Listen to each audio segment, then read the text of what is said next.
Welcome to the Journos for the new season. I'm Peter Martin, and with me in the studio, Hugh MacDonald and Stephen McGowan. Delighted to have you back. 15 seasons, unbelievable, Hugh. 15 seasons we've been at this. Seems longer. It does. Seems longer, doesn't it? 15 seasons. 15 seasons, that's But I'd only be 25 when I started then. Yeah, absolutely. And you, I have to say, although we've had many reincarnations, shall I say, and the development of the Journos programme, had it not been for you in week one of PLZ soccer, I would have strangled Ruffy. So I'm delighted that you've lasted 15 seasons with us, and Stephen's been one of those. He wasn't quite. I didn't hold him as a late Bosman signing. I got him in an early transfer window and managed to sign him. The thing about Stephen was we had to go just not for quantity but quality. Exactly. You had to pay that extra premium. Yeah, I mean, I was struggling to take the pay cut. I mean, that's what it comes down to. But to be fair, you were a supporter in the first place, so it's easy to get them. We're going to talk about obviously transfer dealings for many clubs in the Scottish Premiership, and of course European football will dominate our headlines as well. I thought I'd just touch at the start on something that caught me over the last week or so, and yesterday I think was the overall funeral of Franco Baresi. One of the true greats gone, and I think when you looked at the stars of that AC Milan side down through the decades, who were all there, the one most affected obviously would be Paolo Maldini. Yeah, Maldini would be, because he was one of the other great icons of that club. You know my feelings about that AC Milan team. I think it was the best club side ever. Yeah. So therefore, with club football being a bit better than international football, I would say that was the best team ever. Was them in the 90s. Certainly, just sheer quality right through the team. And Baresi was completely and utterly central to that. Just the way he organised everything in the true captain sense, the way he set the standards, that he was the leader, he was the man they all looked to. Complete unprepossessing character as well. If you looked at him, you wouldn't think, not tall, bald, not particularly quick, very alert in his mind, but just you wouldn't have thought, this is certainly a contender for the greatest defender ever. I still think it's funny actually, because it's still at my advanced age still play a bit of football with some old guys, and if there's a good defender, he gets called Baresi. Yes. And so Baresi was the byword for central defenders, for the ultimate. But the biggest compliment you could give somebody actually. So yeah, big loss. Yeah, absolutely. I mean, he was in. It just shows you players that leave a lasting legacy and obviously have a huge impression on you. When we always indulge in picking our World 11, he was in there for me of a back line which had Maldini, Beckenbauer, Baresi, ultimately Cafu, but I put in Danny McGrain just as a complete noise up, because you've got to put somebody in from your childhood who you thought was world class, but he was easily in there. But another great passes, and I think 66 is way too soon. As well. Absolutely. Well, when you're 71, 66 is really is tragically young. I think the interesting, that's a good point that Stephen makes about him being a byword for defending, But that Milan team was obviously, you get things in football, little revolutions, and nothing's really new in football. You know that we get guys that refine things and kick it on, and that Saki team really refined pressing, really refined athleticism of football. So they were all athletic, they were all physical, and they were all technical. And Baresi was the epitome of that. I talked to Carlos, he's a name to drop, talked to Carlos Alberto Pereira. Oh, did you indeed? Yeah. Did you just phone him? Aye. He actually met him in the co-op. He actually phoned me, would you believe, thanks to the great and good Andy Ralksborough. It was 2020, and I wanted to speak to somebody about the 1970 World Cup team. And Andy Ralksborough, I was on to Andy Ralksborough. Andy Ralksborough says, Carlos Alberto Pereira will give you a ring. I mean, Roxburgh's contacts are astonishing. Yeah. And by the way, I thought it was a wind-up. 10 minutes later, he phoned. And one of the things he said about Brazil winning the World Cup under him 24 years later was that Baresi, he knew that Baresi had played with a knee injury so severe that he should have been under surgery, and he played the whole 2 hours with that knee injury. I was just looking at the 1989-90 side. Obviously, they thumped Steaua Bucharest. That was one of their great nights. Galli and goal to Sotti. Good player. Maldini. It had Alessandro Costa Curta and Baresi's in there. And then you've got Colombo, you've got Donadoni, Rijkaard, Van Basten, Hullet and Ancelotti. That's ridiculous, isn't it? That's a ridiculous team. Yeah. That's good, isn't it? And by the way, 3 or 4 of them went on to become top managers. Exactly. And when you talk about that Milan team, even the guys who were on the fringe of it, Donadoni, what a player he was. Albertini, Ancelotti. Yeah. There was Savajevic as well, who played when they killed Barcelona in a final. Yeah. What a player he was. What happened to Ancelotti? Anything come out? Nothing never came of him. Nothing, just sauntering around in multi-million pound deals. Raising an eyebrow. Yeah, absolutely. So I think if you are a football fan of any particular generation that remembers, the Channel 4 football, AC Milan, absolutely superb. What a team. And that man severely missed around the football world. Franco Baresi, the number 6 jersey, has been retired since 2024 at AC Milan. No surprise there. Closer to home, domestically, we're looking at the opening games of the season. Was there any great surprise for you, Stephen, in what you witnessed? Not really, no. Not really. Pleasantly surprised that Motherwell have managed to keep continuity going. You wonder if they can possibly live up to the standards against Bertolascu. Early signs are promising. Yeah, I had a chat with him, by the way, Stephen. He seems a really down to earth. I mean, if you could close your eyes and you could think he's reading the same script as Bertolascu. Well, that's what I've been going for, Pierre. And fair play to him. And Michael Wimmer, they thought, well, Wimmer was okay. Let's try and get someone with the same kind of qualities they found against Bertolascu. He exceeded that.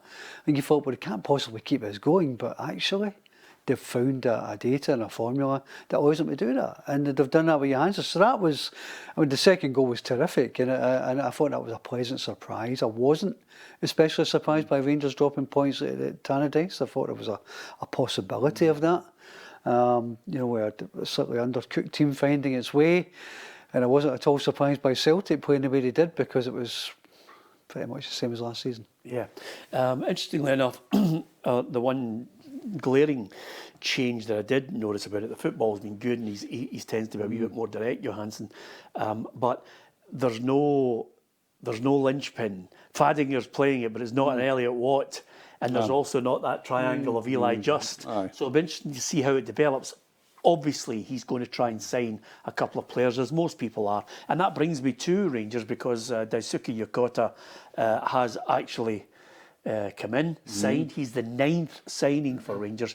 Is there a kind of a intense pressure, even more pressure on the homegrown Derek McInnes than there would have been with a Danny Roll or Philippe Clement giving them that time? Because I noticed Graham Souness in the last 24 hours saying, listen, it won't be second. He'll be under pressure if he doesn't win it this year.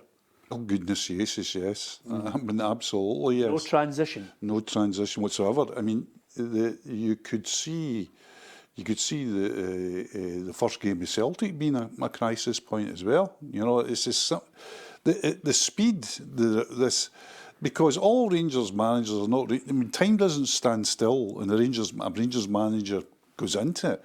What has happened is you've got this relentless cycle of expectation, of hope, and then it gets killed, and then they've got to blame somebody, and the guy that's the manager gets blamed. I mean, is that our culture? Well, the culture it's a very understandable Rangers culture. You've got Rangers generations of particularly old, not the older Rangers supporter expects to be winning the league every year. That's what they were brought up in. Maybe 2 or 3. I mean, there might be a 50-50 year in Celtic when this is unrelenting. You're talking about was something like 15 in the last 16? Well, one season is 2011. I mean, they haven't been a winning club consistently since 2011, and I think the weight of history bears heavy on managers who. And it's not just that Derek McInnes has been judged on his own merits. he's also been judged based on the failure of the predecessors that came before, because it's cumulative. This weight of this burden of disappointment and frustration that comes from the Van Bronckhorst, Clermont, Beale, and Kazinga and so on and so on. And what buys them time though, because you've got Graham Souness saying that yesterday. You've got Wilfred Nancy speaking in a podcast talking about there's the culture of Scottish football, and especially when he felt he was there a short time, was not open to change. There was obviously a necessity for immediacy, and that. I wonder if there's any mitigating circumstances that saves Derek McInnes, good football, but just misses out. No. It's an old cliche. There's only two words that matter. Just win. Yeah. Just win. And it doesn't matter how you do it. The style of football won't be especially important as long as he delivers domestic trophies. And that for Rangers, in my opinion anyway, is more important than Europe this season. But is it as brutal as you don't win the league this year, he'll be out? Potentially. Yeah. Potentially. That's how I think it's absolutely ruthless. Is that? I mean, you look at this. Van Bronckhorst finished 4 points behind an Ange-inspired Celtic who'd got every transfer right, had a manager that had completely galvanised the club. So a really special year for Celtic. He appeared in a shootout for the Europa League and then won a Scottish Cup, and he couldn't survive the next bump in the road. Couldn't survive it. Yeah. It's that brutal. Gerrard got a bit of time. Gerrard got... Possibly because of his reputation? I think so, and I think... Definitely because of his reputation. But I think... I think COVID saved Gerrard. Even might have saved him for himself, because you've got to remember in the dog days of when COVID was about us, he'd been knocked out of the Scottish Cup to Hearts. They'd lost at home at Hamilton, and I think Gerrard himself was on the brink. I think he was ready to go. Yeah, it's an interesting time for Derek. I think what he does have is he does have a kind of a feeling of goodwill towards him because of what he's done over a sustained period of time. He's brought 9 players in. Of those 9, it's going to take time. He wants to try it. I mean, I don't know if Yokota will solve what I see as a lack of width and delivery for the strikers, because regardless of who he plays up there, whether it's Shanklin with Chermiti, whether the Aberdeen boy Mitov, whether he suddenly comes into the action or not, they need service, and it was lacking against Dundee. Yeah, I think there's been an emphasis on a certain type of player over the summer.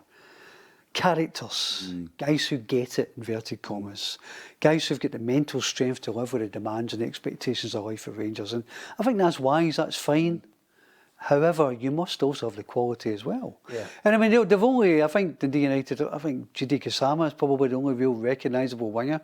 Oliver Ackman obviously has gone out the door now, didn't really work. So, yeah, they need the wide men in. They've got one in. I think there's a suspicion they'll go for one more, certainly at least anyway. And this is the big question with Rangers. Yeah, they have got 9 players. They have signed strong mental characters. And they've signed Lawrence Shanklin, but there's no point in having Lawrence Shanklin unless you provide him with service. Yeah, and of course that means this week is absolutely huge as well, Hugh, because Jagiona Bielstock lie in wait on Thursday. Yep, and that's a tough tie. It's a tie that's I think Rangers should expect to get through, but it's a tie not without its difficulties, especially at this time of the season when you're breathing in. And especially as it's a game after Dundee United when there was questions raised. I think the way McInnes has set out stall pretty clearly what he wants. I don't think Rangers will be a dynamic team in midfield creatively at all. I think they'll be much like Hearts. I think Derek will try and get the ball from the back 4 or the wide the 2 full backs. I think Nadiri will play with Shanklin because he's big, and he'll be looking to win, Shanklin survive or even prosper on the second balls. So I think that's that, and I think I think they need at least another winger. Yeah. I really do, because they've got nothing coming from the flanks. I think Romans, who I thought had really good signs of promise last year, wasn't as active against. You didn't see him as dynamic up the wings against Dundee United, and they haven't solved the right back problem yet. No, and I which can is already. another one. John Sterling, yeah. Well, he's an 8 or he's a 4. You know, I don't think you can say Plus, it's if you're solid. losing Ben Godfrey for a few weeks, Sterling may end up coming into the centre, you know. So And yeah. where's McCrory in this? He's a decent right back. But that goes back to the point I was making earlier, which I think is that you're signing players who get it, who know the club, who know the environment. Are you signing players who are absolutely going to be game changers? Not at this point for me. And is Raskin out the door before that window closes? It should be. Deserves to be for me. I mean, I thought he had a good World Cup. I thought he was decent. He's a Belgian international. They got to a reasonable level. Probably they've exceeded expectations, but certainly lived up to them. And he should have reasonable offers for reasonable money from reasonable leagues. But shoulda, coulda, woulda. Time to go. I think Rangers, would probably be looking to get that money in. Yeah. I think so as well. I think the problem for Rangers is when he goes, and because I think he'll go maybe late in the transfer window, because he'll be.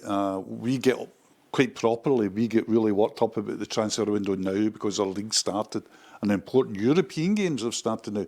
The big 5 leagues. This is very early in the transfer window for them, and I think he's a big 5 league player.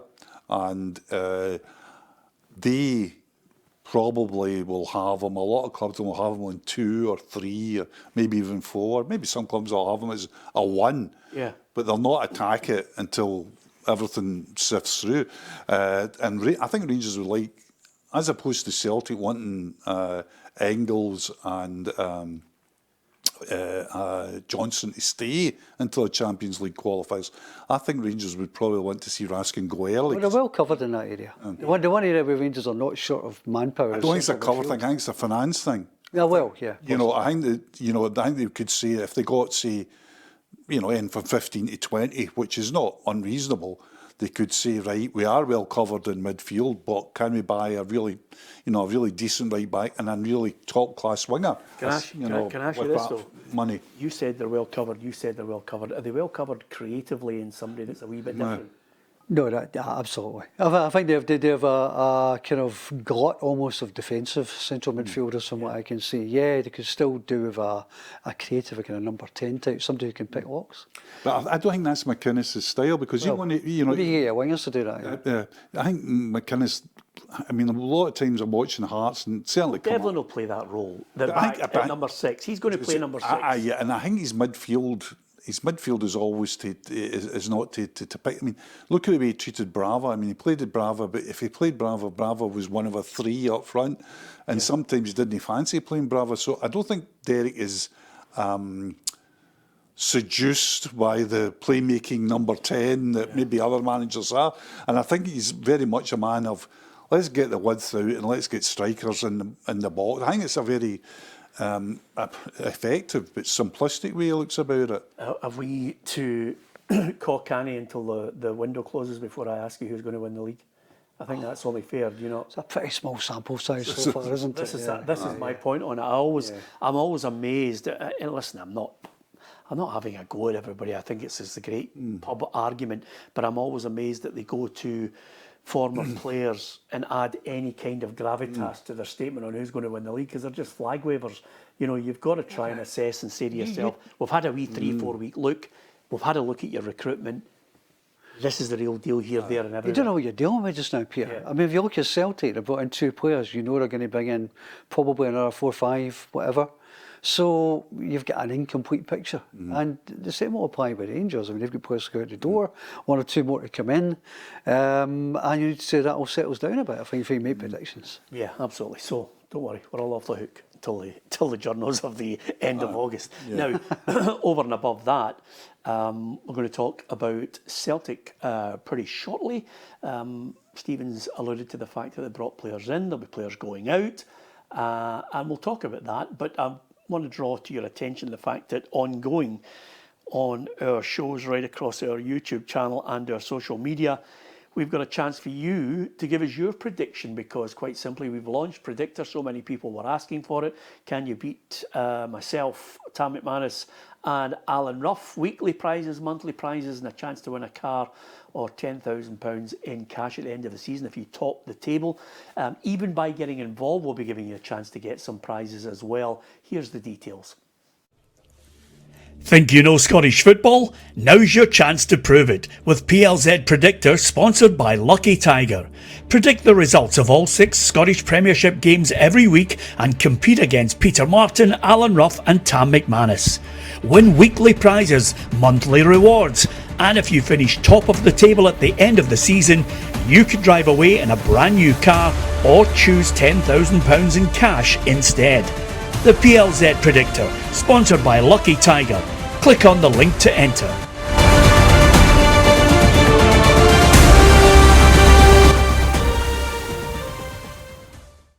Listen, on the evidence of our predictions for the first week, you've got a right good chance of finishing above us, because we were hopeless. We were all over the place with it. I think the only time we actually got one right was maybe Celtic's win, but not by the correct scoreline. Celtic, I've described it here on my notes as the ticking time bomb. Not for the fact that they may well, as Stephen mentioned, get another 5 or 6 players in, but it's the timing of it. I cannot believe the amount of real animosity, anger. You can feel it bubbling up across every Celtic supporters group you care to mention right now. And it's almost as if they are waiting for the first slip to go absolutely mental, Hugh. I don't think even they're waiting for that. I mean, I saw the reaction to the Celtic Dundee game where you get 3 points, not a great performance, mediocre performance, but suddenly on the social media and the forums, which I have to look at because of my job, they're just like slating guys like they've signed for £11 million. Just say he's just not good enough, and the whole reason for that is, whereas at Rangers, we've talked about this cumulative thing at Rangers, this expectation that's never been really met, and it's rolling on and just needs. It's like nitroglycerin in the back of a car, and it just needs a wee bump for it to explode. The Celtic thing is, this has been years of this. This hasn't been like, oh, that was a disappointing window, or that wasn't that good. This has just been a roll-on of windows. Windows for a lot of clubs are quite exciting things, and, you know, like almost like Christmas. Oh, we might get some here, we might get some. Windows in the Celtic stratosphere are endurance tests. Yeah. Tests of patience, tests of irritation, anger, long built-up resentment. And I think the last 2 windows were absolute crackers in that respect. You know, they've been, even in my lifetime, they were absolute beauts, you know. And particularly the one in January where Celtic, you know, were staring down the barrel of not winning anything, ended up with a double, as we know, and players coming in and you're looking, what? So this one, yes, it is building up to a crescendo. You mentioned there the cumulative effect of Rangers fans' expectation is just win the league. I think anything that happens as far as Europe for Rangers fans is a bonus.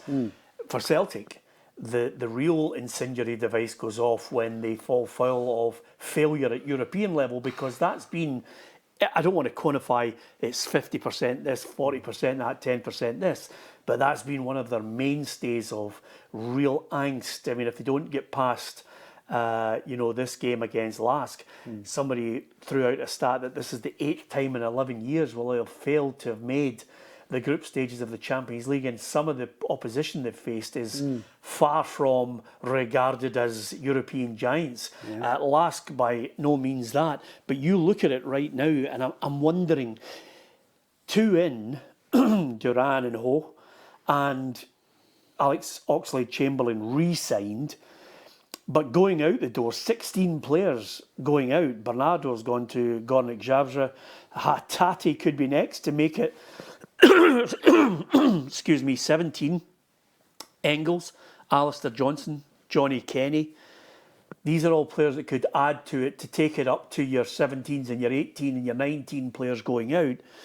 And the dragging of the heels to say, you know, once they start rolling out these lines, it was just too late in the transfer window. They didn't want to come. They changed their mind. All of this is not going to cut it. And meanwhile, you talk about coulda, woulda, shoulda. Might, interested, made inquiries.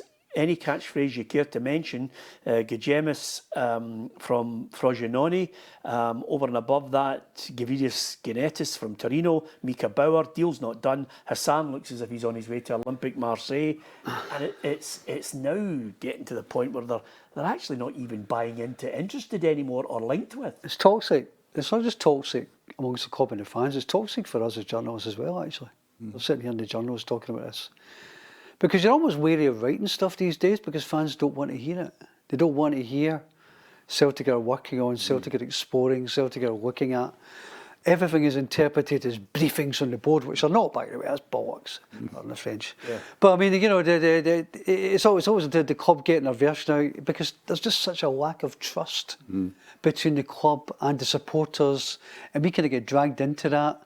And it's a really febrile situation. I don't think I've known it to be quite as febrile as this because, all right, the 16, 17 players, whatever it is going out, listen, not an awful lot of them are a huge loss. Maeda, maybe Iheanacho, Sarace, Araujo. Beyond that, the rest of them could probably go. They were pretty much deadwood. That's not really the issue so much as the fact that the dragging of the heels when it comes to signing new players, which people find difficult to comprehend. We talk about Gajemis, Faris Gajemis. They thought they had him in January.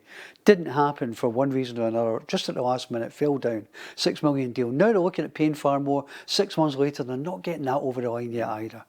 You know, there's a strong interest in Genetis, a Lithuanian, and of course, there's Mika Bauer is becoming a saga. And I think people find it difficult when Michael Nicholson speaks to the Irish supporters about agents getting in the way and making unreasonable demands and about clubs, English Premier League clubs, the competition they put up. And supporters say, well, other clubs sign players. Why does this become such a torturous process and experience for Celtic? And I think it's a legitimate question.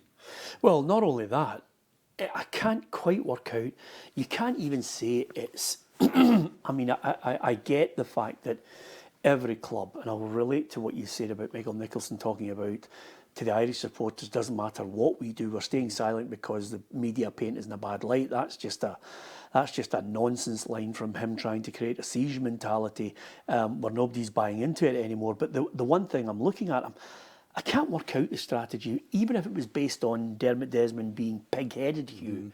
I can't work it out because you look at it and you say to yourself, they've easily got 70 odd million in the bank. They've got last year's figures which are not out, which will add to the 70 million. You've then got a situation where you've got last season's player sales which will add to it. You've got the European money, you've got the season tickets, you've got the merchandise, you've got the player sales this season, you've got potential European money, whichever level they get into.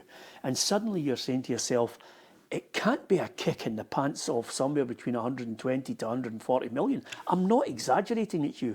I'm trying to, if I said 110, 120, I'd try and lowball it to be fair. But I can't work out the strategy because even if they, as Stephen said, they signed 6 players between now and that transfer window, even if they signed 6 players right now before that 13th of August deadline for the game against LASK, the Celtic fans are hacked off because they're saying, wait a minute, you're hoping those 6 players are going to bed in for Martin O'Neill to get past LASK? I can't work it out. Yeah, I mean, it's very difficult to work out, and it's very difficult for a variety of reasons because we don't know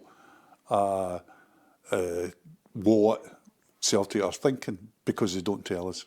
They don't. There's not even informal briefings like would say, listen, do you know what, it looks bad at the moment, but there's 5 coming in. The reason the 5 are coming in, and giving you a reason for it, which there will be reasons, said the reason they're coming in is we were second in the list for these 3 players and they had to wait at that. The agent says this is an example, but the problem is there's this complete and utter void. And Peter, but fans think there are briefings, there's not. And that's what I'm saying, but there's no briefing, so there's this you know, people, if you say anything at all now, which is what I get is like, I see people on social media saying, oh, I've been told that Celtic are, and I'm wondering who they've been told before, because at one time I would say I had decent Celtic contacts and I've been told nothing. Yes. Right, so if they've been told, God knows who their contacts are. So this creates an absolute void where, and we all know that voids create panic because people start... People fill the vacuum. And nonsense quite often, yeah. And there's stuff going on in Twitter that's now taken... I was in a conversation with somebody the other day there who was saying, yeah, but Sirachi was all a matter of 300 grand. We could have got him if he'd played 300 grand. And when you go, who told you that? And somebody will say, oh, Bauer were arguing with Stuttgart over £250,000. Who told you that? So this all generates more and more panic about the whole thing. Now, I think they're beyond the point of no return as far as really impacting heavily on the biggest game of the season, which is the Champions. Well, the first big game of the season was the Champions League qualifier. Because even if they get players in quickly now, to integrate them for a Champions League tie is going to be so difficult. I guess what they'll do then is they could try and hang on to Engels, could try and hang on to Johnston. Well, I think they will. Is that a good strategy? That's a question in my mind, because I'm looking at Engels the other night. He wasn't the worst player, but you know, it's only human and understandable if a player has one eye in the exit. You don't want to get injured. You don't. So is that the best strategy getting into the Champions League? I don't know. Would you be better getting the players in and getting them hungry and ready to go? They'll sell them. Well, they're definitely Before. Possibly, maybe. I mean, they might do. In which case, if they haven't got it, well, you know, then you go and get Bauer. I think that's the frustration for Soto. This perception, which is unchallenged, because, as you say, Hugh, there's very little communication. That they're always waiting to sell players before they bring new ones in. Now, you have to say, I think they will end up spending a substantial amount of money. I think if you look at the players we are talking about, the Trino guy, Bauer, Gajemis, the two that have already brought in, it could be 40, 45 million quid. But they'll probably have that coming in as well. Absolutely, but the problem here is, Stephen, two issues. The one is, you know, and I used to, as a journalist, your job changes through life, times, what you do. When I was at STV and Radio Clyde first time around, and at Radio 4, my whole remit was get stories. Get transfer stories, get interviews, get one-to-ones, break stories, 7:30, 12:30, 5:30 Radio Clyde, that was it. So if you didn't have stories, you weren't on the programme. You had to work like a Trojan and phone everybody you could. So that was my remit. So you said now, and I think you're right, and it's a tough game for journalists to try and get them. Most of the stories that come out is if it breaks out in Europe or an agent fires it in, because Celtic are locked tight on it, and to an extent sometimes Rangers are as well. But the problem is here, if there's no briefings, the only thing you can do, Stephen, is look at the pattern. That's something that you cannot take away from journalists and you cannot take away from football fans. And that pattern is what they do season in, season out. That's why we're at the point where fans become irritable, angry, revolt, calling for change, because they can see the strategy. It's not last season, it's not January, it's relentlessly season after season. And sometimes when they roll the dice, they come a cropper. We're sat here and we've said it often enough, Peter, that nothing serious will change at Celtic until everything changes. Until the ownership changes, until the senior executives change. It should surprise no one that the same behaviour comes from the same people year after year, because it looks as if that is the corporate culture they've got in place there. And as I say, nothing's really going to change until there's significant, substantial change.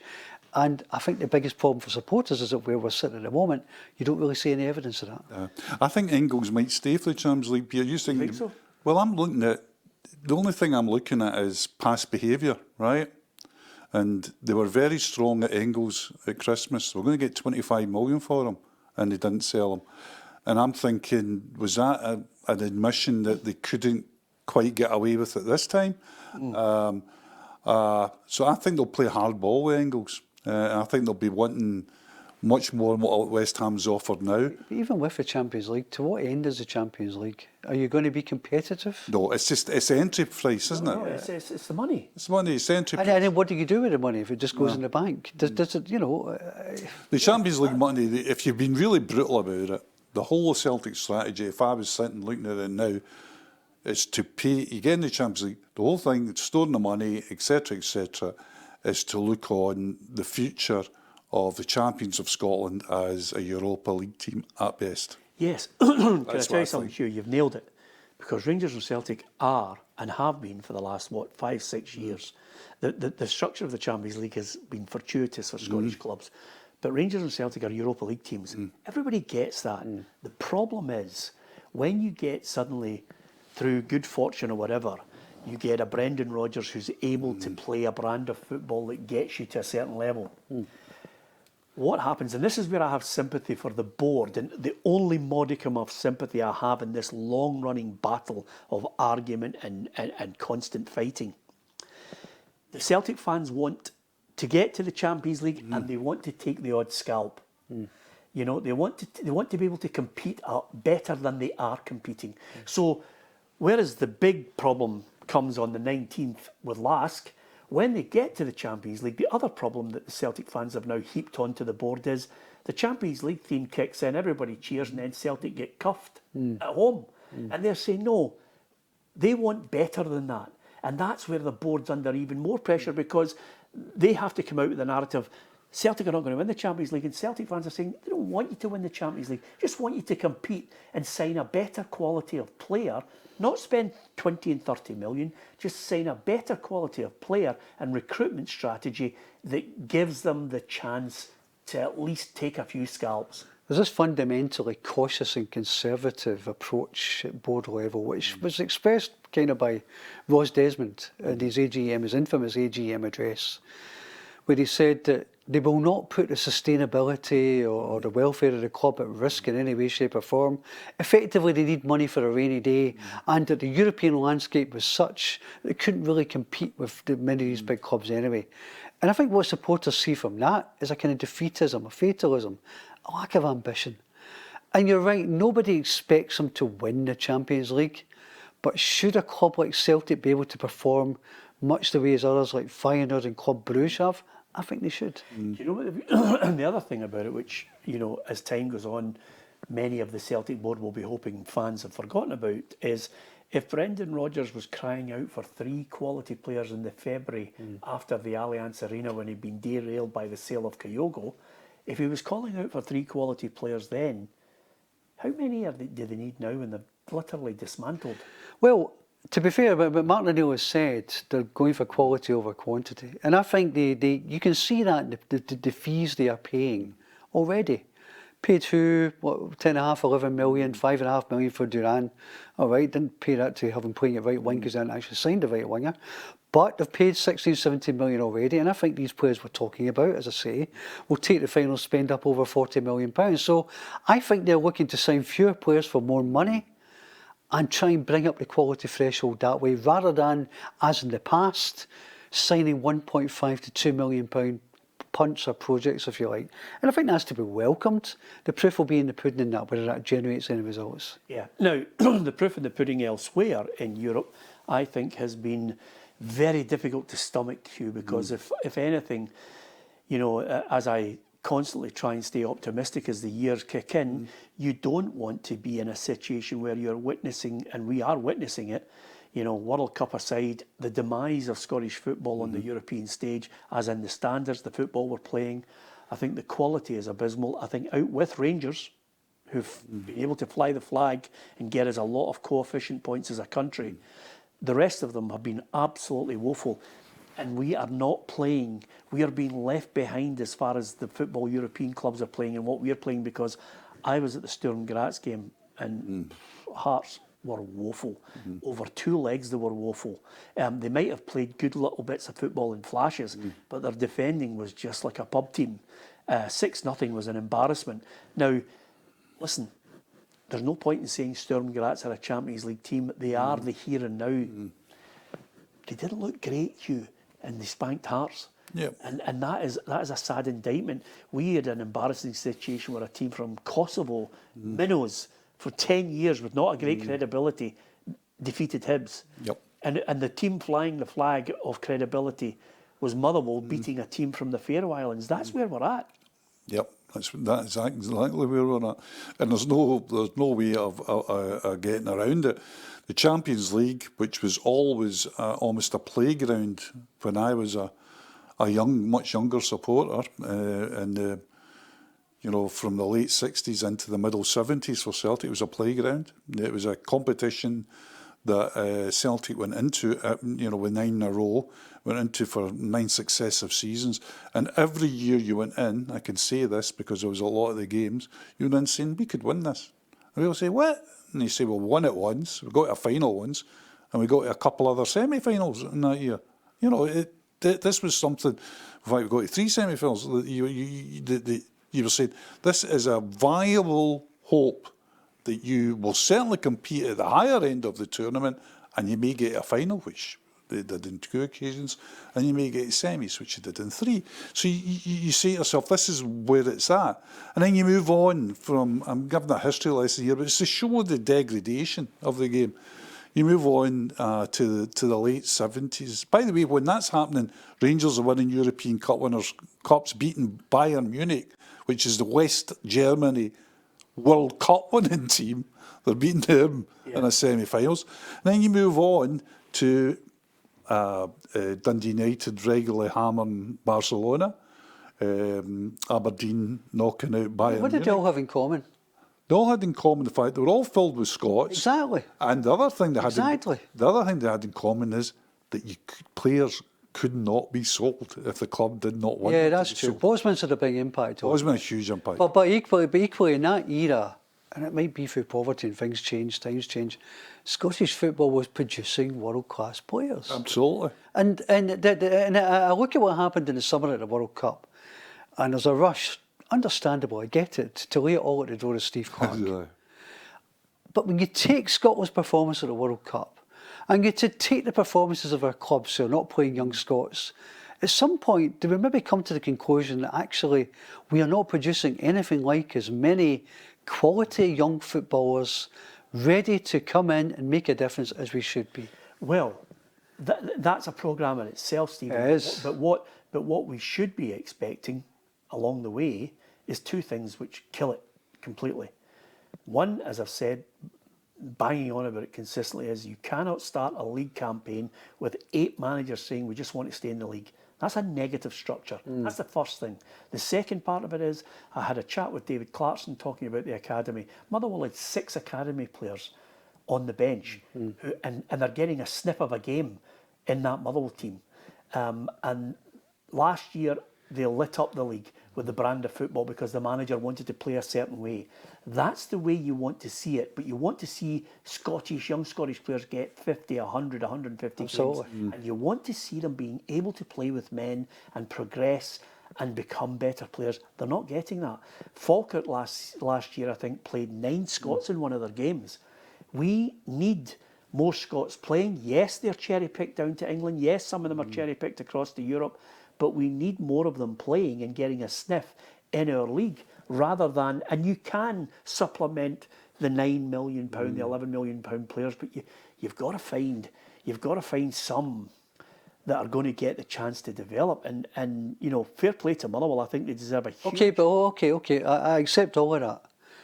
Arne Hickey was playing a Scottish Cup final at 17. Why? Because he was good enough. Yeah. Ben Doak came through, went down south, and he joined that exodus we're all angsting about just now. And he made a career for himself as a £25 million signing for Bournemouth. Cursed by injuries. Why did he do that? Because he was good enough. Now, we angst about all these young kids going down south, the exodus, there's been some figures, an excellent piece in Athletic about it. And I understand that they're disappearing into reserve team football. But Hickey and Doak show that if you're good enough, you don't have to disappear into reserve team football. And I think there's a bigger question here. Are we producing enough Ben Dokes or Arne Hickeys? Or are we just producing kids who are okay, who are not bad, but maybe don't quite hit the level? And are we producing kids who are quite happy to say, I've got the move down there, I'll take my 4 years at 10 grand a week. Of course. It sets me up for the rest of my life. 4 years at 10 grand's £2 million. Yeah, absolutely. But the other thing as well, when you talk about good on Motherwell for playing 6, and you'll get other teams maybe have 4 in the bench and all that. But we're talking about, we start this programme talking about Derek McInnes.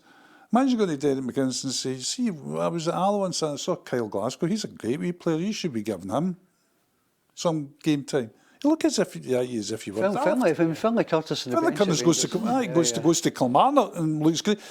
But these managers, they're not just talking about ethics or anything. You're talking about survival. Yeah. A 12-team league is really unhelpful. Survival. Yeah, it is. And the other thing I was going to say to you as well is, I mean, fair play to Aberdeen. The boy, is it Fasanya? 15 years of age. You know, fair play. I hope it's not just tokenism for the start of the season. You want to see, as you say, good enough players get the run on it. The reality is, we're hoping Rangers can see off Bieshtok. I fear for Hearts. Benfica. And then you're saying to yourself, well, of the other two, Motherwell, I think, can give Helsinki, I hope I'm not wrong here, but I think Motherwell might be able to give them a wee bit of a run for their money. We might get a 50-50 there. I hope I'm not overstating Motherwell's start to the season. And then Hibs, you're saying to yourself, can they see off somebody from North Macedonia? I feel for Motherwell. I mean, even if they get past HJK, what is it, Freiburg after that? Yeah, the kind of Europa League runners-up. But that's Europa Conference League, right? And I think there's a bigger issue there about that Europa Conference League was supposed to give nations like Scotland a chance. For the clubs to actually compete at a level where they couldn't in the Champions League and the Europa League. And I think there's a bigger question with Europa Conference League about whether the clubs to the big five leagues should be in there. A lot of people will feel it's fair enough they're finishing 6th and 7th, and I respect that opinion, but I don't know. I just feel Europa Conference League should be giving clubs and leagues that don't have those same resources as the big five leagues more of a chance than it is, rather than being suffocated and stifled by the West Hams and Freiburgs of this world. Crystal Palaces of this world. I mean, you look at the betting for last year. You're sitting on live score or whatever betting app, right? You're looking at the betting for a European competition. And you're looking at not final and that, you're looking at knockout stages, and already Crystal Palace are odds on. And you say, you know, that's the power of these leagues. I mean, they're just, you know, we're talking about Motherwell there, for example, and I hate to go back to this hallowed, halcyon days of my youth. You're going to, aren't you? I'm going to. Yeah. I'm going to overcome this hatred and resentment and do it. I'm only doing it for the good of this show. Yes. And it's like, I can remember Motherwell and what they called the Anglo-Scottish Cup, and I went along to it and watching Motherwell, decent Motherwell team, taking on Tottenham Hotspur and beating them at Fir Park. Yeah. And it being a really great night as a neutral and all that, come out and really enjoyed it, but not being shocked. Not being shocked that Motherwell could beat what was then an English First Division team. But the gap has grown now that if UEFA have got any principles at all that this cup has got to be a cup that's available to win for lesser leagues, they've got to ban the top five, because, by the way, Freiburg are a decent outfit, but Freiburg in the Bundesliga are looked upon as very middle of the road, and Crystal Palace in the Premier League would be looked at as middle of the road. And the season before, the competition was between, am I right in saying, the 17th and the 18th team, or the 16th and 17th team in the Premier League was in the final. Yeah. Manchester United v Tottenham. Yeah. Listen, you can go back to 2005. I think Liverpool finished, 4th or 5th and won the Champions League? No. You know? So there are problems. The one thing that drives it all is greed. And we're going to talk about greed next. But we're going to have a chance for you to get involved in something. We're here in the Hummel studios, and Hummel have got a fantastic competition which we are delighted to be partnering with them. And it's basically a chance for you to look at your girls or boys team, and you could win a full kit. Here's the details. Hummel. Let's play. How would you like to win a full Hummel team kit for your boys or girls team? Well, you can in our fabulous competition, and it's absolutely free to enter. PLZ Soccer and Hummel have teamed up together to give you the chance to win the full kit.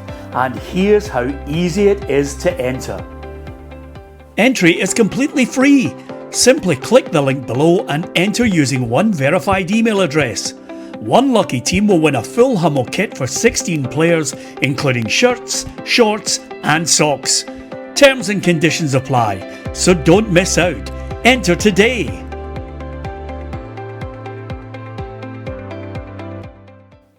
Got to be happy with that, Hugh. That's a good prize, that. That's a decent prize. Absolutely free to enter on the website as well. The link's there. We'll put it in the feed as well. But that's a good one, isn't it?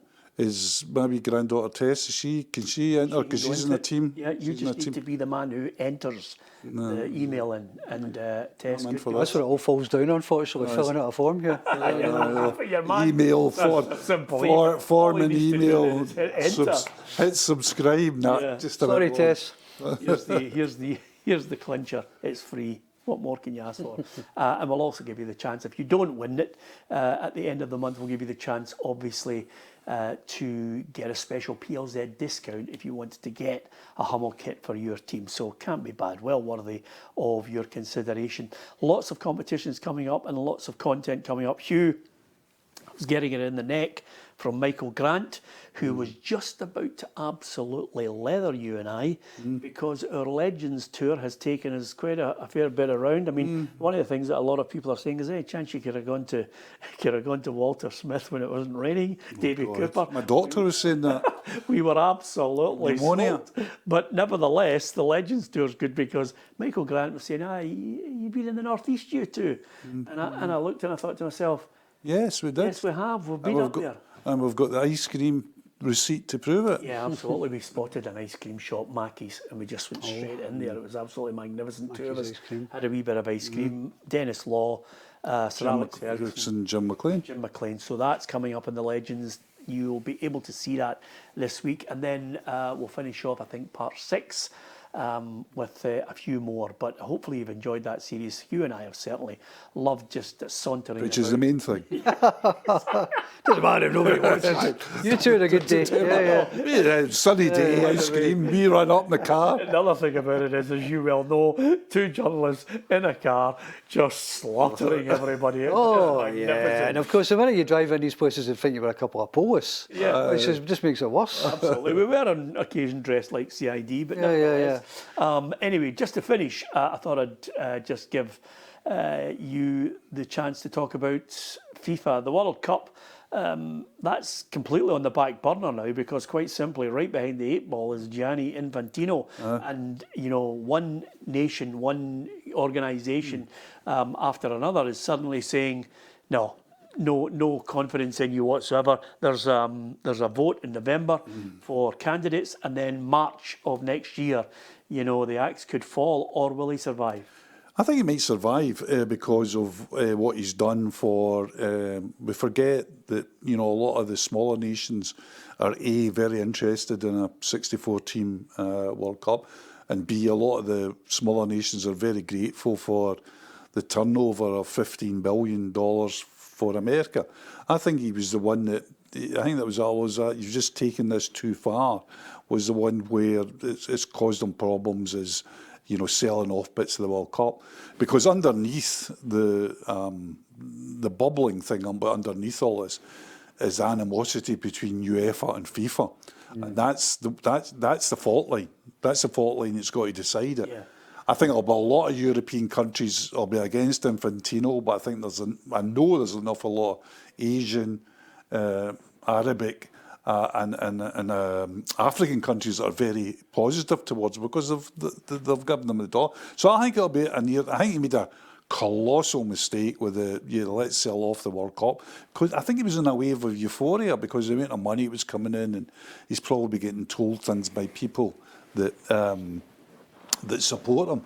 But it's exposed this great fault line between UEFA and FIFA, and I think that is going to be.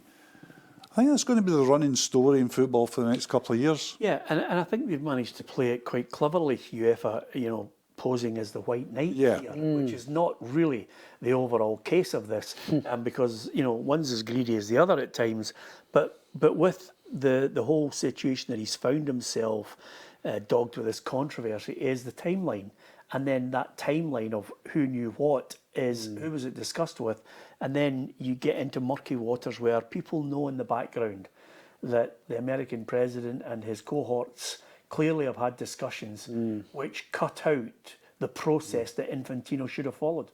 It's funny how with every leader. They look impregnable for a bit. And then once the tap starts to drip, it can become a gush. And you see people running a mile from him. And that's what's happening with Infantino now. And with Hugh, I think he's a good politician. He's a politician first and foremost, almost like a world leader without a parliament. And he's been behaving like that in his trips to the White House and so on.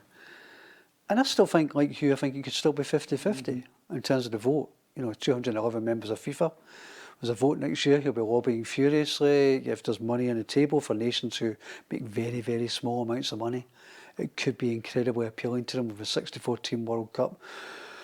So there's no guarantee. But I think UEFA are clearly gunning for him. But what Infantino has cleverly done for so long is just neutered UEFA's influence at that level, really. Yeah, but am I being insular with the rest of the UK in our thinking when the post-analysis came out about the World Cup?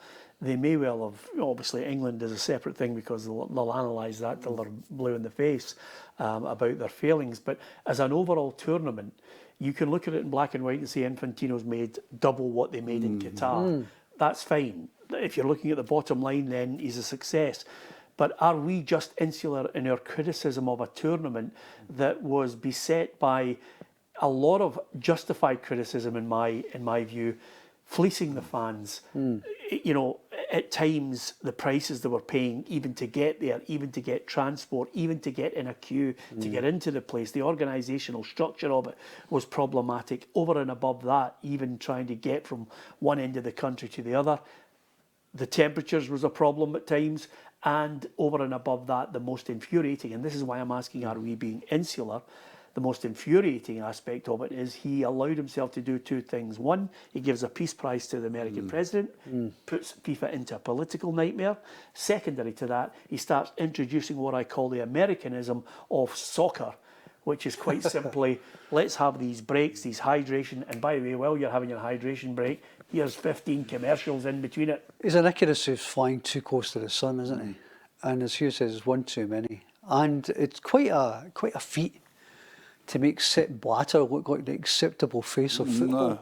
I mean, he's managed to rejuvenate and rehabilitate Sepp Blatter as an all-round good guy, because people are almost pining for Sepp Blatter's form of corruption now. And it's kind of loathsome and disgusting, but one of the things that kind of occurred to me at the end of the World Cup was, I saw that the average price of the final of a ticket was $900, and it was sold out. And Qatar was the same. There was so much negativity around Qatar and the United States World Cups, and all of it entirely justified. But he keeps on bringing in the money. Right. And it comes down to this issue that we've said time and time again. If he keeps putting that money on the table, in this one country, one vote presidential system FIFA have, will it be enough to get Infantino over the line? It might be. Maybe. Yeah. I think so as well.